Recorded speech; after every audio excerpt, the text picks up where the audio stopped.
ఏదో civil supplies గురించి ఏదో న్యూస్ వస్తుంటే విచిత్రమైన, ఇందాక చెప్పాను కదా, బయట డోర్ తెరవడు, మనకి లోపల డోర్ తెరుస్తాడని.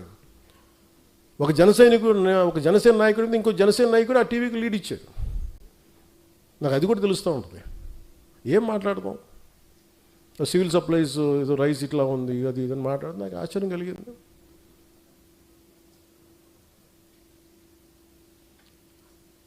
ఎప్పుడైనా సరే ఎదుట శత్రువుతో యుద్ధం చేద్దామని మనం వెళ్తుంటే పక్కన వాళ్ళు పొడి చేస్తామంటే ఎక్కడ ముందుకు వెళ్తాం? ఒక అడుగు తీసి 10 అడుగులు వేద్దామంటే 2 అడుగులు వెనక్కి లాగేస్తుంటారు మన వాళ్ళే.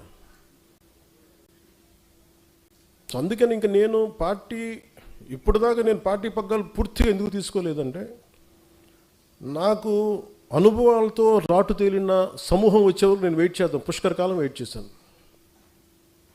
పుష్కర కాలం తర్వాత మీ అందరికీ అనుభవాలు వచ్చినాయి. ఒక ఐడియాలజీ నమ్మితే దాన్ని ఎక్కడి దాకా పట్టుకురాగలం మీకు చేసి చూపించారు. ఇప్పటి నుంచి పార్టీకి సంబంధించిన కార్యాచరణ చాలా బలంగా ఉంటుంది. చాలా చాలా చాలా బలంగా ఉంటుంది. ఎందుకంటే నేను ఇంకా నాయకులు తప్పులు కానీ ఎవరైనా సరే నేను ఉపేక్షించను. నేను పబ్లిక్గా చెప్పేస్తాను. ఎందుకంటే మీరు పబ్లిక్గా మీ ఇష్టాలకి మీరు మాట్లాడేస్తున్నప్పుడు నేను మిమ్మల్ని కూడా నుంచోబెట్టేస్తాను, కార్యకర్తల ముందు నుంచోబెట్టేస్తాను.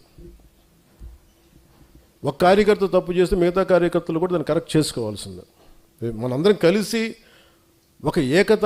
ఒక తాటిపైన నడుద్దామంటే అందరికీ బాధ్యత లేకపోతే మటుకు, ఏకాభిప్రాయం లేకపోతే మీరు ఉండొద్దు దీంట్లో. సంతోషంగా వెళ్ళిపోయి నాకు ఇబ్బంది లేదు. ఒక సైనిక పఠాలంలాగా ముందుకు వెళ్ళాలంటే అందరూ ఫార్వర్డ్ మార్చి వెళ్తుంటే మీరు బ్యాక్వర్డ్ మార్చి, మీరు సైడ్ వేస్ మార్చి, లేదని బాయినెట్ తీసుకొని పక్కన డొక్కలో పొడుస్తూ ఉంటే మటుకు ఊరుకోం. ఇక నేను చాలా చాలా నలిగి భరించి విసిగిపోయి ఉన్నాను. ఇక్కడ ఇట్స్ ఎనఫ్ అనిపించింది నాకు.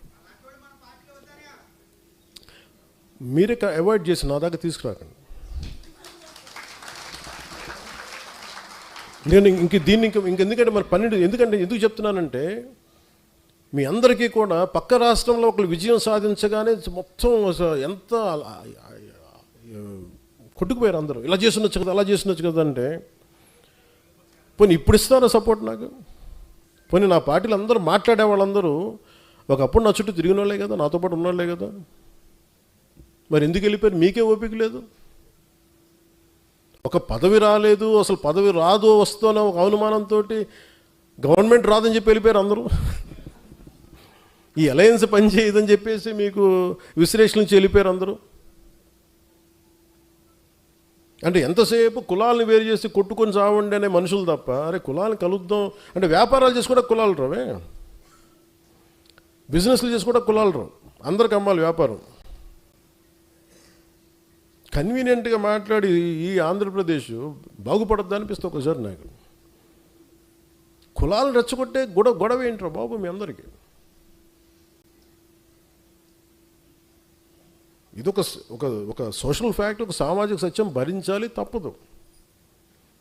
సడన్గా విశ్లేషకుల గురించి ఏదో మాట్లాడుతుంటే ఆయనకు సంబంధించిన ఒక కులం ఒక లెటర్ హెడ్లకు అయితే చూశాను నేను, నా దగ్గర పంపించారు. అసలు ఇలా ఇబ్బంది పడుతున్నారంటే నేను చెప్పాను, ఇందులో కులం ఎక్కడుందన్నాను, ప్రాంతం ఎక్కడుంది అంటే. విశ్లేషించేటప్పుడు విశ్లేషకుడికి ఎవరినైతే విశ్లేషిస్తున్నాడో అతనికి కులం కానీ అతనికి ప్రాంతం కానీ వర్తించదు. కానీ మనం తిరిగి కౌంటర్స్ ఇచ్చేటప్పుడు మటుకు వాళ్ళ కులం వాళ్ళ ప్రాంతం వర్తిస్తుంది. అంటే అమిత్ షా గారిని మనం ఏదైనా అనేసేయచ్చు, పవన్ కళ్యాణ్ ఏదైనా అనేసేయచ్చు, వాళ్ళు మటుకు మనం ఏదైనా అంటే మటుకు నేను నా కులం నా ప్రాంతం మటుకు అలా ఎలా కుదురుద్దా?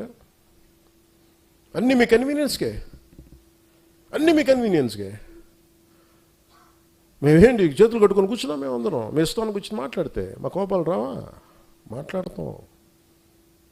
అందరికి ఎన్నిసార్లు భయపడిపోతాం అనుకుంటున్నారా? ప్రతిదానికి, ప్రతి ఆర్గ్యుమెంట్కి ఏ ఆర్గ్యుమెంట్ ఇదే చెప్తున్నాను. ఇలా భయపెడదాం అనుకునే వాళ్ళకి చెప్తున్నాను కదా. వైఎస్ రాజశేఖర రెడ్డి గారు బతికున్నప్పుడు, ముఖ్యమంత్రిగా ఉన్నప్పుడు, తిరిగి ఆయన రెండోసారి ముఖ్యమంత్రి అయినప్పుడు అక్కడే ఉన్నాం, ఎక్కడ పారిపోవాలి, అక్కడే ఉన్నాం. అంత తెగించున్నాను పాలిటిక్స్లో, గుర్తుపెట్టుకోండి.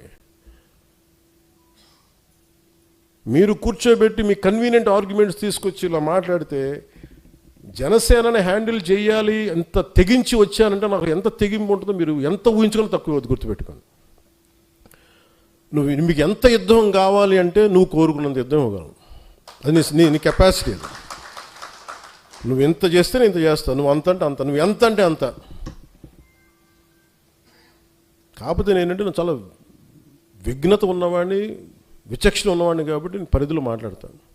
స్థాయి దాటాను అనుకోండి, నాకు ప్రాణాలు పెద్ద లెక్కేం లేదు. నాకు పిల్లలు ఉన్నారు, కుటుంబం ఉంది, అన్నీ వదిలేసుకొని రాగలను. నువ్వు రాగలవా?